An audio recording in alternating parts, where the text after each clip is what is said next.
Hello everyone and welcome back to another video on the channel. Today we are going to be reviewing the finale of Daniel Craig's Bond run, his final, take at the James Bond character and the final film in this version of this franchise. And going forward, we don't know exactly what they're going to do with. I have some, hopes and dreams of what I want them to do with the franchise going forward, but I will get into that in a second here. But this will be a spoiler review for No Time to Die, and there's a lot to talk about. This is it's the finale of this franchise. So of course there's going to be a lot of spoilers that are going to be very, very juicy to just jump right into. So if you guys have not seen this movie or don't plan on seeing this movie, I honestly give it a very strong recommendation. If you guys are a fan of the Bond franchise, I think this is a great Bond movie. And if you guys are not a fan of the Bond franchise, this is a really great time to get into it, to watch Casino Royale all the way up through No Time to Die. Maybe skip Quantum of Solace. Maybe.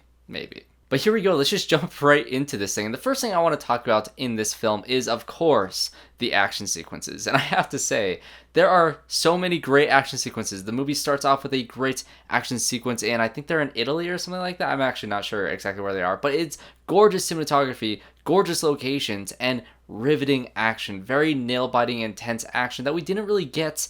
We got the nail-biting tension or the action sequences in Spectre, but we didn't get that nail-biting tension throughout the entire movie. And this movie starts off with very high tension throughout the entire movie, and the entire mystery that you're kind of unraveling throughout this movie is much more interesting than it was in Spectre. So I think from the very least it has a step up on Spectre based on that. But the way things are filmed and the long take sequences of action that you get in the first action sequence, and you get one in a stairwell towards the end of the movie, they are brilliant. I had a massive smile on my face during pretty much every single action sequence in this movie. And the one in Cuba with Ana de Armas is phenomenal. I absolutely loved that entire scene, and I'll get into her character in a moment here. But overall, the action in this film is brilliant, and I think that's what these Bond movies have done very well since Casino Royale, is having that very tense action. I think overall, I do think that Skyfall is still my favorite of the franchise, mainly because of how brilliantly the cinematography was that kind of elevated all those moments of action. But that doesn't have that perfect cinematography that movie had, but it still is phenomenal, and this one is just great. This is some of the best action coming out today. And of course I have to talk about Daniel Craig as his character, and I have a confession to make. I've never seen a Bond movie up until a week ago. I just decided to watch all the Daniel Craig ones. I was waiting for this movie to come out to watch all of them in a row, and I don't have any reference of what Bond used to be. This is the only Bond that I've ever known, and I do want recommendations in the comments down below of what Bond movies you guys want me to watch from the past. Do you want me to start with the Sean Connery ones at the very beginning? I think those ones are pretty good. I'm not sure. There's a lot of cheesy ones that I've heard, but basically, from what I know, this is the Batman Begins type reboot for the Bond franchise, and I think it really is an interesting take on this character because he is a lot more serious. He's very I guess in Casino Royale, he's very soft-spoken at times, but you get a full sense of his character in that movie, and his arc that he's had through all of these films have all culminated to a point where he has gotten to this position where he has retired at the end of the last movie, and he's gone off with Madeleine, and he has that sense of the future that he really wants, and that future that he holds. And as you see throughout this movie, when you meet Madeleine once again after their little split off at the beginning of the movie, and you see his daughter, and you see that day that they have in Madeleine's home, and that night, or the night that they spend in the morning, that he's making breakfast for the daughter, and you get to see a snapshot of what their life could have been. But because of their past and because of time running out for all of these characters, which time is a very important theme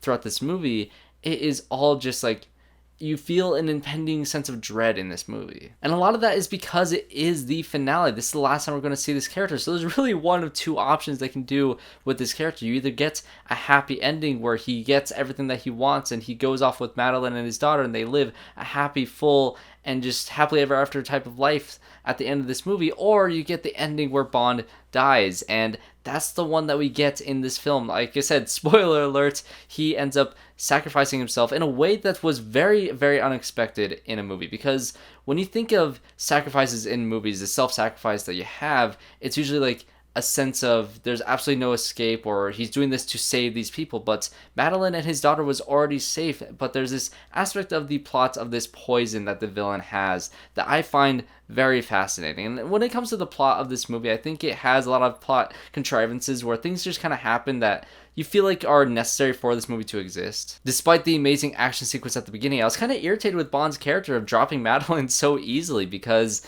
you know, he goes to the grave of Vesper to kind of let go of the past and to move on and fully, you know, embrace this new life that he has. And so he's at that grave and the grave blows up and all these bad guys start coming and he believes that Madeline betrayed him in some way because he's been burned by so many people in the past. And I get that aspect of his character not trusting her because they're very hard people to actually earn trust from other people because they have both been through such, you know, terribly difficult lives. And so I get what they were going for sure, but it just felt like Bond was kind of unlikable at the beginning of this movie of just throwing his life with Madeline away without asking any questions, without asking her truly what's going on, or maybe she wasn't willing to say what was going on. And I wish it kind of hammered that home a little more to really do that divide between them, because I just felt like it was a little contrived for her to just, you know, get on that train and for him to just want her to get on that train and for him to just want to run away and leave and abandon everything that they had been through. And I felt like that was a little bit too quick, but it served the purpose in this movie of they had to have been separated for this plot to even begin, because you skip forward 5 years and you get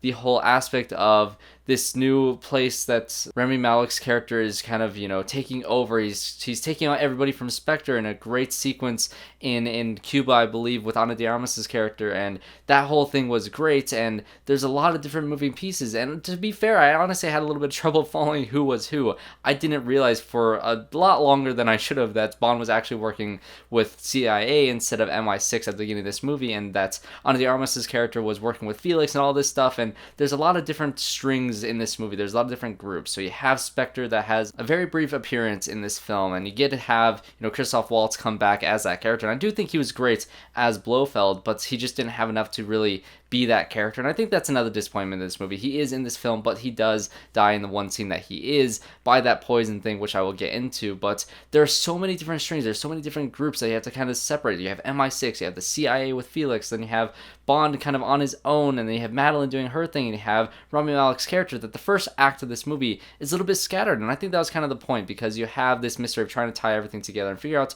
exactly who's on whose side, who is doing what, and you're introducing all these new characters, and it's a bit much at the beginning. But when it comes to the second act, and especially the third act, when everything comes together, I think it brilliantly falls into place. So what is this poison thing that I've been talking about? Essentially, M's character in the MI6, he had this secret little installation in London where they were developing these different bioweapons, and they developed this one weapon where it completely targets the exact DNA of whoever they want to target. So it's kind of like a virus that just attacks anybody that they want it to attack. Essentially, like if you have, you know, a family that all have the same bloodline, if you have that sort of DNA strand from that family, only that family will die when you spread it in, you know, a group of hundreds of people, right? It'll only focus and it'll only attack those certain people. So that's how all of Spectre died. You have Rami Malek's character kind of taking over that little situation when Spectre was trying to kill Bond with the poison thing. With all of that, instead Rami Malek got his hands on it and he flipped the script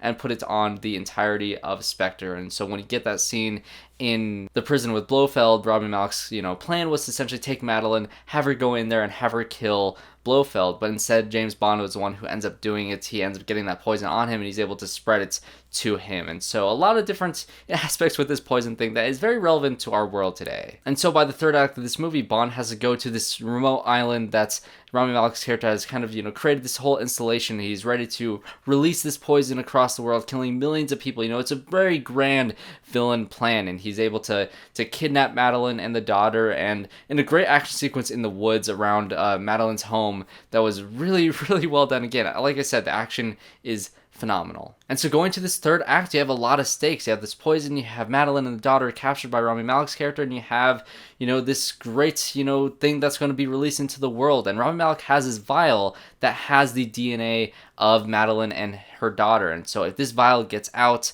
then they are in grave, grave danger. And so this is what I'm talking about, this whole poison thing and everything, you know, coming into place when he gets to the point of that self-sacrifice from Bond's character. And I think this was a brilliant way to go about that ending, because in the very end of this movie when Bond is about to, he opens the blast door so the missiles can go in and blow up this island, and he's all ready to leave, but then Malek's character, he shuts it, so he has to go back, and they have this confrontation in this really great garden area. The cinematography, the production design of this entire island is very, very beautiful, but they have this fight. Bond gets shot several times. He's starting to bleed out, and they're in this water, and Rami Malek's character breaks that vial and poisons James Bond, not with his poison that will kill him, but with the poison that will kill Madeleine and the daughter. So if he ever comes in contact with them, ever, either, a grace on the cheek or a kiss or literally anything, any sort of contact with them, they will die. And so this just puts him in the worst position possible, because he can no longer escape, because if he does,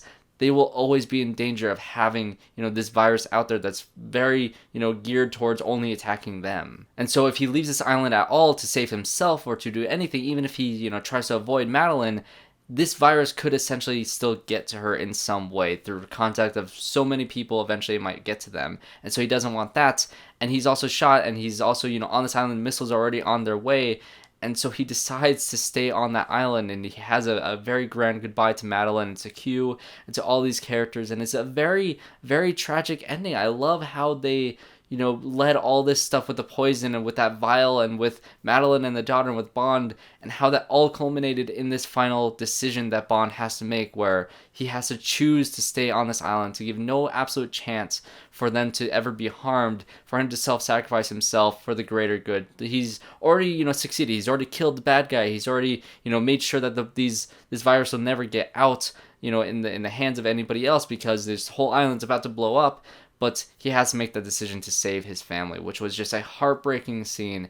And honestly, I think it's a brilliant ending for his character. Bond has always been a character where, in the past, he's always been a womanizer. He's always been somebody who just, seduced women and just kind of moved on. And in the first Casino Royale movie, that kind of flipped the script on James Bond, because, he's doing these things. He's still seducing people because that's his character.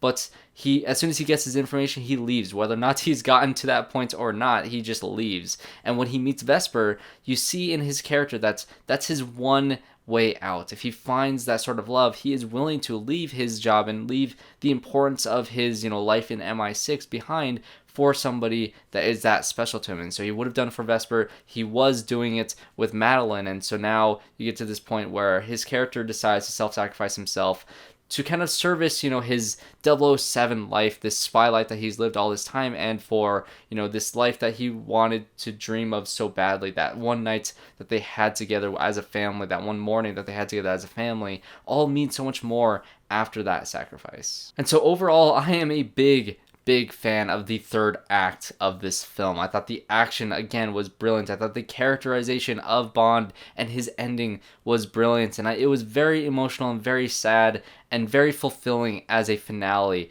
to the Bond franchise. And when you have a series that's been going on for 15 years like this one has, to have a finale that's actually satisfying is very good, because, you have the Star Wars saga that had a kind of somewhat lukewarm, finale. It had some great finale moments, but overall it just felt like kind of a cap to the trilogy, not to the saga. This one feels like a cap to the James Bond saga, or at least Daniel Craig saga that he has run on so far. And in terms of the future of this franchise, I don't want them to recast Bond. I think they should let it be settled for now. I think, wait 10, 15 years before you get a new Bond, and from now on, you go forward with Lashana Lynch's character as this new 007, because I thought she was awesome in this film. And since you had the whole thing with Felix in this movie, where Felix does end up dying as well, and that was also a very sad scene, and that kind of hinted me at the fact that a lot of people in this movie are going to die. The replacement for Felix essentially would be Ana de Armas, because she's the one working with the CIA. So you have Lashana Lynch, you have Ana de Armas, you have a great duo that, I don't really think, they did meet briefly, because they were kind of all going after the same annoying Russian scientist guy that was just driving me crazy. His dialogue was terrible,